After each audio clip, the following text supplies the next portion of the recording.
En cherchant des informations secrètes sur la Chartreuse, l'assoiffé se fait démasquer et quitte précipitamment le monastère.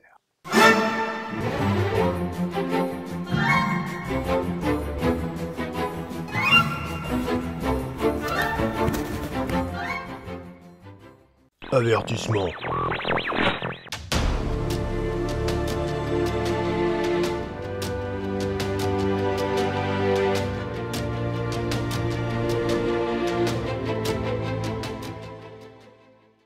Bonjour, bienvenue dans Barbicool, ici l'assoiffé. Je voulais en savoir plus sur la Chartreuse, mais leurs secrets sont tellement bien gardés qu'il m'a fallu 3 ans d'infiltration au monastère pour réussir à dégoter des informations. Dans cet épisode, je vais vous raconter l'incroyable odyssée des Chartreux, ainsi que la naissance de cette quintessence, la source de ce qui nous délègue depuis des siècles, la Chartreuse. Allez, j'arrête et partons tout de suite en l'an 1084 dans le Dauphiné avec Bruno de Cologne. Cet ancien enseignant en théologie et en arts libéraux souhaitait créer un ermitage. Sur le conseil de Robert de Molem, le fondateur de l'ordre cistercien chez qui il a fait une petite expérience de vie monastique, il part avec 6 compagnons guidés par l'évêque de Grenoble qui lui propose de s'installer dans l'Érémous, du massif de la Chartreuse. Dès 1085, ils édifient une église et un monastère et commencent à vivre leur vie pépère. En 1090, Bruno est appelé par le pape Urbain II pour être conseiller au sujet de réformes à entreprendre dans l'église. Vous voyez que tonton Bruno, ce n'est pas n'importe qui. Et pour ce faire, il confie ce lieu de solitude au bon soin de son compère, Landouin. Cette communauté a pratiqué d'innombrables métiers au fil des siècles pour subvenir à leurs besoins. Allez, va-t'en, toi. Oui, car il fallait bien toucher à tout, surtout en réparation. Parce qu'entre une avalanche de rochers qui détruit le premier monastère, les pillages, les incendies dévastateurs, accidentels ou intentionnels, vous savez, les guerres de religion, tout ça.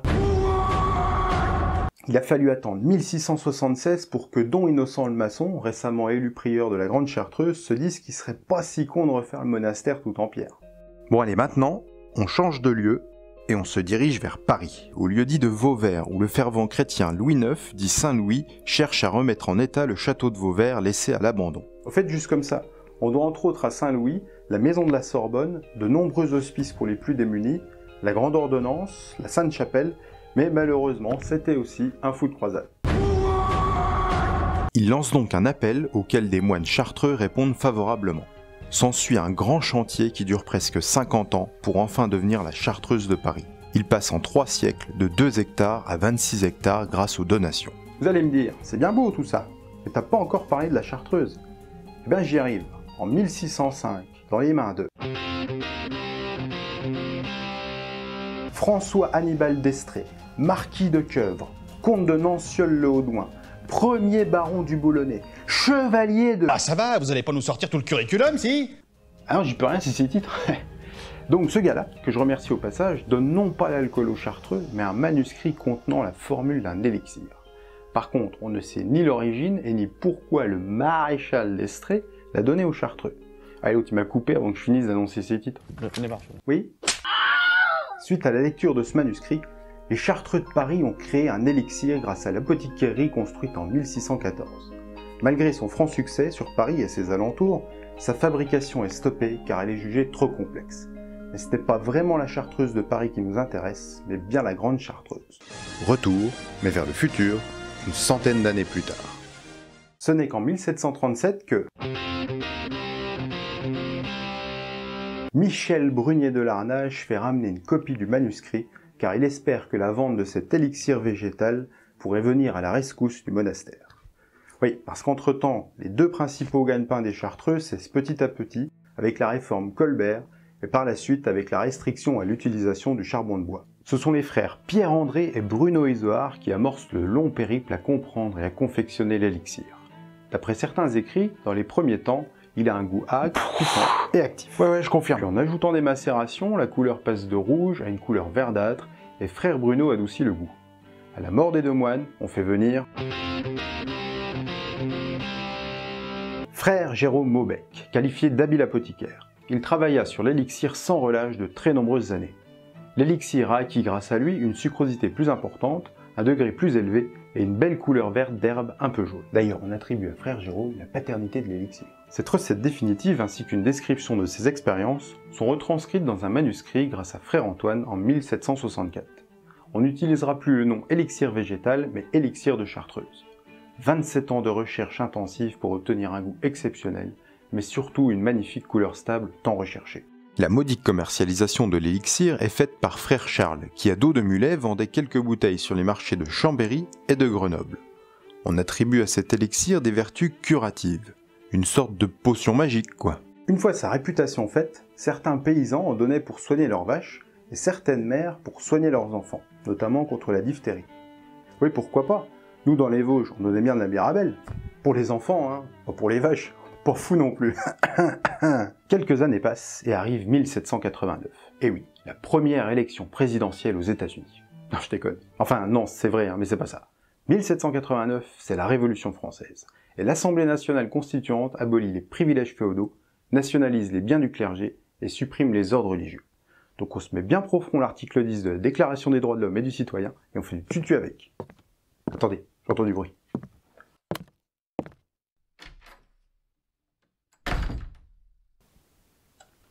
Ça a l'air d'être bon. La très grande majorité des Chartreux se cachent, s'enfuient, sont exécutés, traqués, emprisonnés ou encore égorgés par les révolutionnaires agités, et des familles entières sont exécutées pour avoir caché des religieux. Tiens, ça me rappelle vaguement quelque chose. Il faudra attendre 1816 pour qu'une monarchie constitutionnelle autorise les Chartreux à réintégrer leur monastère totalement dévasté, pillé, taillé. Et oui, il y avait déjà des thugs à l'époque. Malheureusement, 1816 fut l'année sans été, ce qui n'aide franchement pas les moines à s'en sortir. Le manque de vivres fait rage et en 1817, plus de 1200 pauvres se rassemblèrent devant le monastère pour être secourus, ce que les moines furent malgré leur propre détresse. Ouf, il reste à la pharmacie ces 4 murs, donc on peut se remettre à faire l'élixir. Mais où sont donc passés les manuscrits? Eh bien, je ferai une vidéo spécialement pour vous expliquer ce périple, car sinon la vidéo va durer 3 plombs. C'est Don Ambroise Burdet, dernier survivant des anciens régisseurs, qui relance une mini-production de l'élixir. Ne disposant que d'un alambic élémentaire, il élabore bouteille par bouteille. Vient la période des inventeurs. Dans les années 1820, Don Brice Messy récupère les mares de l'élixir pour préparer un élixir de santé à environ 60 degrés.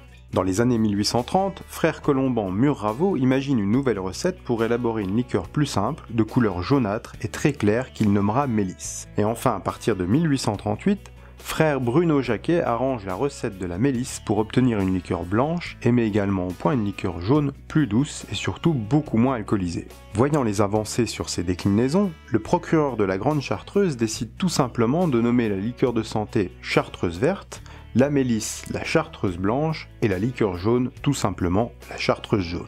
Et ce procureur c'est frère Louis Garnier, qui en 1852 dépose une première fois la marque. Il est alors reconnu possesseur et propriétaire des liqueurs de Chartreuse. Mais on va en reparler. J'aimerais juste faire un petit aparté sur des faits plus anciens car ils me tiennent à cœur. Retour en 1816. Les moines réinvestissent leur monastère, beaucoup de personnes sont très contentes, mais d'autres beaucoup moins. Surtout ceux qui ont racheté les terres et les biens des Chartreux. Mais un homme va mettre tout le monde d'accord, cet homme c'est Don Jean-Baptiste Mortez, prieur de la Grande Chartreuse, prouva de la manière la plus péremptoire que les Chartreux ne venaient rien demander au pays, mais qu'ils venaient au contraire pour l'enrichir et le combler de biens. Un changement d'avis envers les Chartreux se fait sentir. Le 16 octobre 1845, un incendie se déclare et détruit le village de Saint-Pierre de Chartreuse. Pauvres et manquant de moyens, leur monastère pas totalement reconstruit, ils aident les habitants, logent ceux dans le besoin, veillent à la reconstruction du village et donnent même de l'argent. 9 ans plus tard, le 31 août 1854, un incendie se déclenche à Saint-Laurent-du-Pont où plus de 200 bâtiments et plus de 500 personnes se retrouvent sans abri et sans nourriture. Évidemment, notre bon samaritain accourt au village, enfin ce qu'il en reste, et aida une journée entière les sinistrés. Il organisa également un comité de secours charité. Le village est sauvé. Revenons en 1840, où certaines de nos Chartreuses rencontrent un franc succès, mais uniquement sur la région dauphinoise. Un événement va changer la donne. L'arrivée en 1848 de l'armée des Alpes venue en manœuvre dans le massif de la Grande Chartreuse. Lors d'un déjeuner au monastère, notre cher Don Louis Garnier leur servit à la fin de leur modeste repas la fameuse Chartreuse jaune. Les officiers tombent amoureux de ce nectar, mais Don Garnier leur explique qu'ils en vendent très peu. Ce à quoi les militaires répondent « Il ne lui manque que d'être connu. Nous sommes ici 30 personnes qui prennent l'engagement de lui faire la publicité dont elle a besoin. Partout où nous irons, nous demanderons de la chartreuse. » Grâce à ces prosélytes, les commandes augmentent et la chartreuse devient de plus en plus prospère. De même, Joseph Dubonnet, proche des Chartreux, aida grandement à la distribution des liqueurs dans les années 1850. Bizarrement, un autre truc va favoriser les ventes, c'est le phylloxéra. Il arrive dans le pays dans les années 1860 et il détruit en très grosse partie les vignobles de Cognac et Armagnac. Cela a permis à la chartreuse de passer d'environ 560 000 litres en 1865 à 3 millions de litres entre 1887 et 1889. La crise de phylloxéra se stabilise fin 19e et en 1902, les Chartreux produisent environ 1 200 000 litres. L'argent obtenu grâce au succès de la liqueur permet entre autres la construction d'hôpitaux, d'écoles, de refuges et plein d'autres choses. En 1864, sur la demande de notre bon Jean-Baptiste, il déménage la production à Fourvoirie, à quelques kilomètres du monastère sur la commune de Saint-Laurent-du-Pont. Et oui, la pharmacie devient trop petite et c'est ici que des laïcs interviennent pour la première fois. Beaucoup tentent d'imiter la chartreuse, ce qui entraîne une multitude de procès pour contrefaçon à partir de 1842. En commençant par Henri Meunier, distillateur à Voiron, et même après la marque déposée, ça continue de 1871 à 1897 avec beaucoup d'autres contrefacteurs, notamment l'entreprise Cusonnier Frères dont on reparlera. Fin des années 1870, quelques doutes s'installent de devoir requitter la France avec l'expulsion de congrégations religieuses. Jules Ferry, tout ça. À cause du phylloxéra et de la méfiance envers le gouvernement en place, les Chartreux préparent le terrain. 2 frères sont envoyés en Espagne pour se procurer les meilleurs alcools auprès d'un grand ami des Chartreux, Auguste de Muller de Ruinart, oui, comme le champagne, qui possède la Casa Muller à Tarragone. Il deviendra donc le premier fournisseur d'alcool des Chartreux. Les moines achètent par la suite une distillerie à Tarragone, mais continuent de se fournir en alcool auprès de la Casa Muller. Au fil du temps, les rumeurs d'expulsion s'intensifient. C'est donc en 1902 que les Chartreux décident de créer une société commerciale, l'Union Agricola, mélangeant laïcs et chartreux, pour être dans la légalité. Ils commencent donc le transfert de Fourvoirie à Tarragone. Une lettre du 1er avril 1903 rédigée par l'État demande aux Chartreux de se disperser et de quitter leur monastère. Bien entendu, ils refusèrent de s'y plier. Le 29 avril, le 4e régiment de dragons, aidé de quelques renforts, sont envoyés pour les expulser. 2000 habitants des localités voisines tentent de prêter main forte à leurs bienfaiteurs en faisant barrage pacifiquement et en criant « Vive la liberté! Vive les Chartreux !» Une fois les Chartreux expulsés, le commandant de Coubertin et le capitaine Colas des Francs démissionnent par honte. Ce dernier écrivit même « Pour le maintien de l'armée française, j'avais obéi. Pour la libération de ma conscience, je devais briser ma carrière et mon épée. » Contraints de fuir la France, certains Chartreux se réfugient en Italie, et d'autres évidemment à Tarragone, où la municipalité s'engage à tout faire pour eux. Les moines reprennent la fabrication de leur liqueur sous le nom « liqueur fabriquée à Tarragone par les pères Chartreux ». Bah oui, ils n'ont pas le choix, car l'État confisque la distillerie de Fourvoirie et confie cette dernière à Cusonnier et place Meunier en expert. Vous vous rappelez les 2 zigotos qui faisaient de la contrefaçon? Eh ben c'est eux. Ils se mettent à vendre sous le nom de Chartreuse et empêchent les Chartreux de Tarragone d'exporter leurs produits à travers le monde. C'est quand même des enculés de leur race de merde. Ils persécutent les Chartreux avec bon nombre de procès pour arrêter la production de Tarragone. Malgré cela, les Chartreux gardent leurs habitudes, c'est-à-dire construire des écoles, aider la population locale, etc. Mais pour vous dire à quel point les gens sont fidèles, dans de nombreux établissements sur Paris entre autres, quand un client demandait de la chartreuse, on lui servait de la Tarragone. En 1920, les Chartreux choisissent d'ouvrir une autre distillerie à Marseille, dans une ancienne fabrique d'absinthe, pour livrer uniquement le marché français. La distillerie de Tarragone, quant à elle, produit pour le reste du monde. À Marseille, ils produisent une Tarragone pour évidemment concurrencer les boissons de Cusonnier surnommées liquidastreuses par les Français. 1929. Les escrocs mis en place par l'État font faillite. Rien à voir avec le crash boursier, juste de l'incompétence. Suite à ça, les moines récupèrent la marque Chartreuse et le retournent direct à Fourvoirie et commencent un double étiquetage sur les bouteilles de Chartreuse et Tarragone de 1930 à 1941 pour que l'on sache bien qu'il s'agissait d'une seule et même liqueur. Malheureusement, dans la nuit du 14 au 15 novembre 1935, un glissement de terrain détruit la distillerie et par miracle, les liqueurs sont sauvées. Ils déplacent alors leur production à Voiron dans une cave qu'ils possèdent depuis 1860. Cave qui à l'heure actuelle est la plus longue cave à liqueur au monde. En 1933, du côté de la Nouvelle République espagnole, de nouvelles lois obligent les congrégations religieuses à quitter le pays. Again and again and again. Des laïcs restent sur place pour continuer la production, et un tout petit peu avant la Seconde Guerre mondiale, certains moines reviennent à Tarragone. La distillerie continuera de produire jusqu'en 1989, date à laquelle la production s'arrêta. Suite à l'entrée en guerre de l'Italie en 1940, l'ordre des Chartreux est contraint de quitter l'Italie. Ils décidèrent de se réfugier au monastère de la Grande Chartreuse sans autorisation. Leur situation est régularisée grâce au ministre de l'Intérieur en juin 1940. Que ce soit pendant la guerre ou l'après-guerre, les Chartreux ouvrent les portes du monastère aux Juifs et aux personnes pourchassées, mais également aux anciens collabos. Oui, le pardon, tout ça. Après-guerre, tout va pour le mieux, mais les Chartreux envisagent de quitter le massif et de partir vers un lieu plus isolé. Et oui, l'envol du tourisme et l'accroissement des réseaux routiers augmentent la pénibilité des moines du monastère. Cela ne se fera pas, car ils obtiennent que le site soit classé historique et naturel. Comme je le disais, la marque se porte bien, surtout grâce aux publicités en tout genre. Elle bénéficia aussi d'un bon coup de com' international lors des Jeux Olympiques de Grenoble, car un journaliste américain s'écria en parlant de la médaille d'or Peggy Fleming, et en plus elle a une tenue chartreuse. Et oui, la chartreuse est aussi devenue une couleur. 1963, lancement de la VEP. Cette cuvée est toujours vendue dans ce type de cassette. Elles sont faites à la main à la chartreuse de Porte dans le Jura.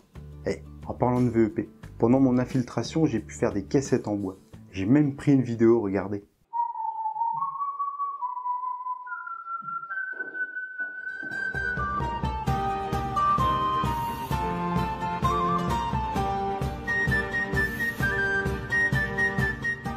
Au début des années 1980, les ventes de boissons d'après-repas commencent à baisser, car nous entrons dans un contexte avec une grosse campagne anti-alcoolisme, une hausse invraisemblable des taxes et un vieillissement des amateurs de digestifs.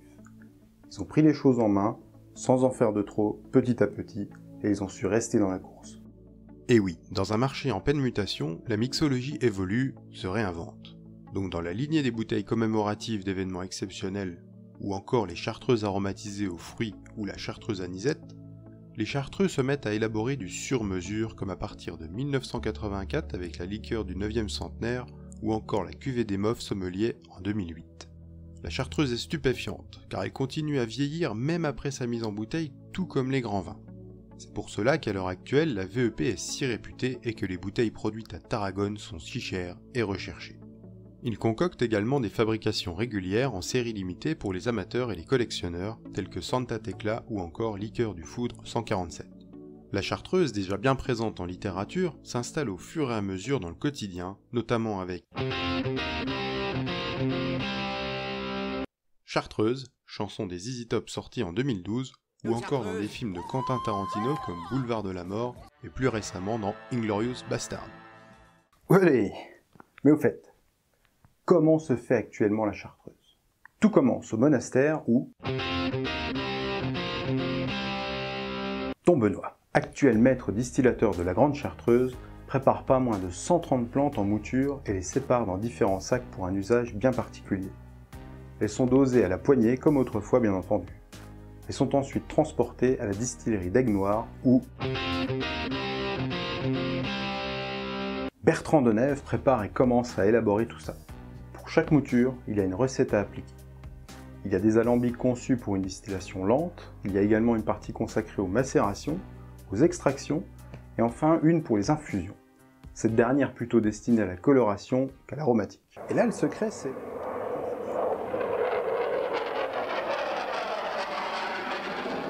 Voilà. Et après ça, on obtient plusieurs séries de plantes qui donnent des distillats différents, qui sont assemblés avant d'ajouter du sirop de sucre de canne et de l'eau osmosée pour arriver au degré voulu. Ensuite, les assemblages partent en cave pour vieillissement. Les moines, en particulier frère Jean-Jacques, le deuxième père chartreux qui connaît la recette secrète, peuvent prendre soin de la production grâce à des visites à la distillerie, mais également à distance dans leur monastère avec un suivi informatique et des échantillons reçus. Ils peuvent ainsi suivre le vieillissement des différents assemblages et examiner les différents alcoolats. Allez, je finis en chanson la partie élaboration pour que ce soit moins chiant. Frère Jean-Jacques, contrôle, vérifie le degré de la chartreuse, pour embouteiller. L'énorme avantage de ces liqueurs, c'est qu'au fur et à mesure que les années passent, elles accèdent à un niveau de souplesse et d'élégance, avec des arômes complexes, quintessentiels et mystérieux. C'était la soifée, pour vous servir. Mais au fait, j'y pense, je n'ai même pas parlé des plantes. Les Chartreux ont révélé la première page du manuscrit avec 13 plantes sur les 130 qui composent l'élixir. Mais pendant mon enquête au monastère, j'ai pu noter d'autres plantes. Les voici. Hypericum numularium, Juniperus communis, Citrus orientium, Tanacetum vulgare, Canthus cartusianorum, Tournera diffusa. Ah, tiens, invisible, c'est nouveau ça. Ça va être pratique pour la prochaine infiltration. Allez, c'est reparti!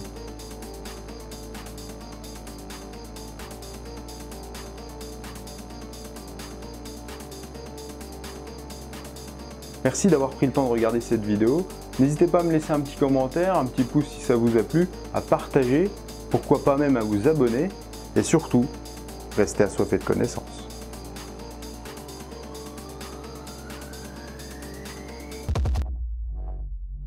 Non mais sérieusement, on rigole comme ça, mais la chartreuse verte, ça fait pas de mal. Pas la jaune pour la chartreuse, la verte, ça fait pas de mal parce que c'est à base de plantes. Il y a beaucoup de plantes dans la chartreuse. Non mais c'est vrai, la chartreuse, c'est la plante, c'est ça qui est bon, c'est sain. La chartreuse, c'est naturel, la chartreuse, c'est écolo, c'est vert. Eh ben voilà, eh ben voilà. Hein, c'est ça c'est bon. C'est qui l'a fait la chartreuse? Hein? C'est les moignons, c'est les moignons de Varon. Les moignons de Varon, eh ben alors, ils sont quand même pas. Hein? Bon, c'est quand même pas des carmes, les moignons de Varon. Ils fabriqueraient pas un produit. Alors, eh ben alors, bien évidemment, qui fait du mal. Allons.